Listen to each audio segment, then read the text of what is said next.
5, 4, 3, 2, 1, 0.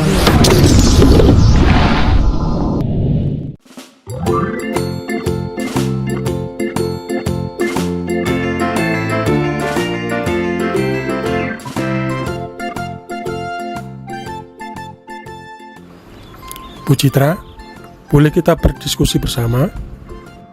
Boleh dong Pak, diskusi tentang apa ini? Kelihatannya kok hal yang serius. Saat ini kan Bu Citra sedang mengikuti pendidikan program guru penggerak. Tentunya Bu Citra belajar tentang Ki Hajar Dewantara. Nah, saya masih bingung dengan pemikiran Ki Hajar Dewantara dan bagaimana menerapkannya dalam pembelajaran di kelas atau di sekolah kita. Mungkin Bu Citra bisa membantu saya dalam memahaminya. Oh, tentang itu Pak. Ayo kita simak bersama video ini untuk penjelasan tentang pemikiran Ki Hajar Dewantara.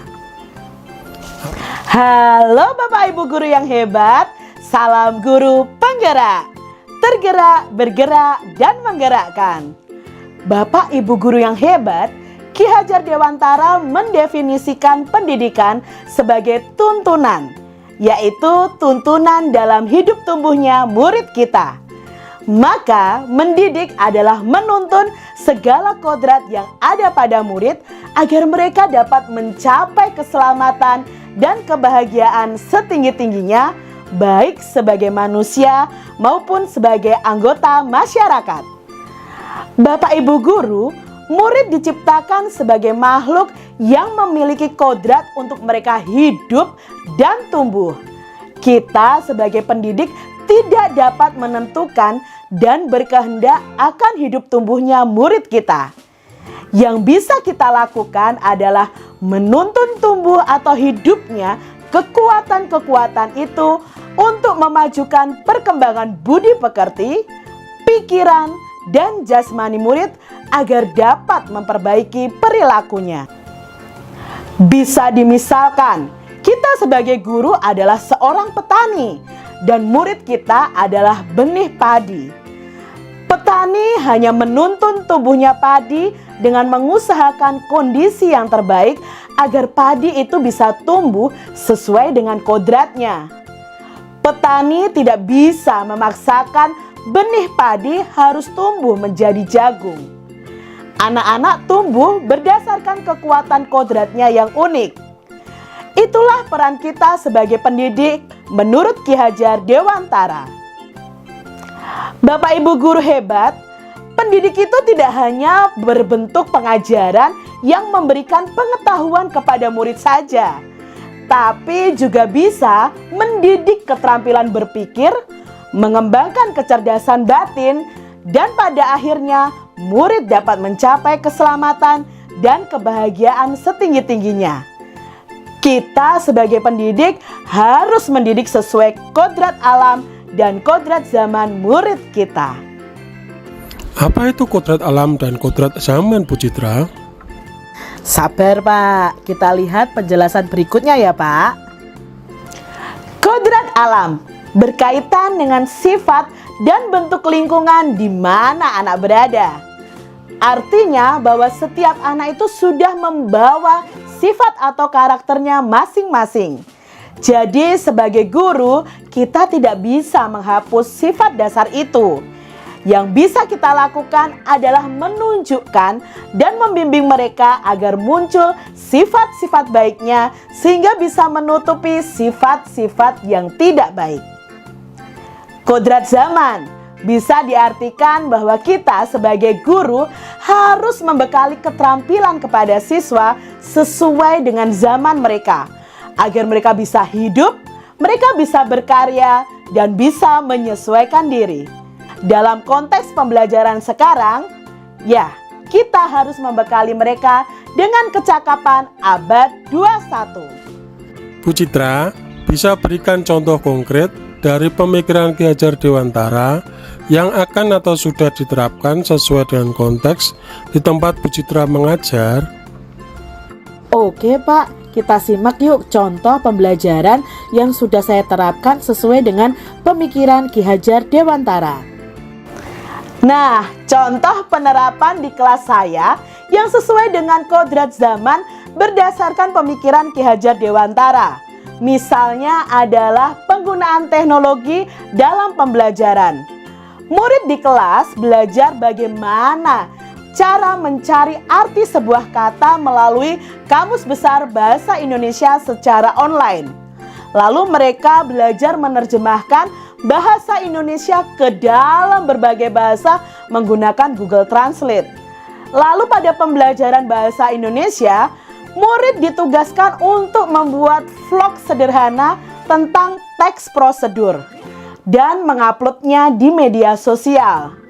Murid juga mendesain kartu ucapan hari raya dan membuat jadwal pelajaran menggunakan aplikasi Canva. Contoh penerapan pemikiran Ki Hajar Dewantara tentang kodrat alamnya. Nah, di sini di kelas saya mengajarkan kepada murid untuk belajar bahasa Jawa sesuai dengan lingkungan di mana murid saya tinggal saat ini. Mengajarkan bahasa Jawa melalui lagu, cerita rakyat, dan mengenalkan tokoh-tokoh wayang sangat menarik untuk murid-murid. Selain itu, pada kurikulum Merdeka ini ada kegiatan P5 atau Proyek Penguatan Profil Pelajar Pancasila yang sangat berhubungan erat dengan lingkungan alam untuk pembelajaran. Misalnya, penerapannya adalah lingkungan sekolah saya itu terdapat banyak sekali tanaman singkong dan kunir. Nah, saya dan teman sejawat saya membimbing murid untuk mengolah kedua bahan tersebut menjadi makanan dan minuman yang memiliki nilai jual. Dalam pembelajaran di kelas, hendaknya kita juga harus memperhatikan kodrati anak yang masih suka bermain. Lihatlah, murid-murid kita ketika mereka sedang bermain, pasti mereka akan merasakan kegembiraan. Dan itu membuat suatu kesan yang membekas di hati dan pikiran mereka. Contohnya di kelas saya, dalam pembelajaran matematika pernah ada game pola bilangan. Lalu ada game juga habiskan tentakelku, menghitung volume dengan kubus satuan, dan menyusun tangram puzzle. Pada pembelajaran IPAS misalnya membuktikan proses fotosintesis, membuat spinner kebutuhanku, membuat potret budaya Nusantara, dan masih banyak lagi contoh penerapan pembelajaran yang ada di kelas saya. Oh, begitu ya. Apakah Bu Citra mengalami tantangan dalam menerapkan pemikiran Ki Hajar Dewantara di kelas? Dan apa solusinya? Tantangan pasti ada, Pak. Misalnya ketika pembelajaran yang membutuhkan peralatan IT atau handphone, sedangkan tidak semua murid memiliki handphone. Maka di kelas diperlukan kerjasama dan tenggang rasa untuk murid yang memiliki handphone bisa bergantian dalam menggunakannya. Saya juga meminjamkan handphone atau laptop yang saya siapkan. Tantangan lainnya nih, misalnya saat pembelajaran seni rupa, murid bosan menggambar di buku gambar. Nah, saya mencari solusi dengan cara murid membuat decoupage dari telenan. Dengan berkolaborasi, narasumbernya adalah wali murid saya yang sangat expert di bidang membuat dekorasi dari telenan ini. Baik Bu Citra, saya sudah mendapatkan pencerahan nih tentang pemikiran Ki Hajar Dewantara dan penerapannya di kelas. Sama-sama, Pak. Mari kita lihat kesimpulan dari diskusi kita kali ini. Hal terpenting yang harus dilakukan seorang guru adalah menghormati dan memperlakukan anak dengan sebaik-baiknya sesuai dengan kodratnya. Melayani mereka dengan setulus hati. Memberikan teladan atau engarso sung tulodo.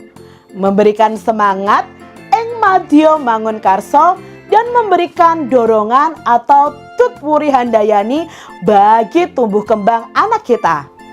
Menuntun mereka menjadi pribadi yang terampil, berakhlak mulia, dan bijaksana sehingga mereka akan mencapai kebahagiaan dan keselamatan setinggi-tingginya.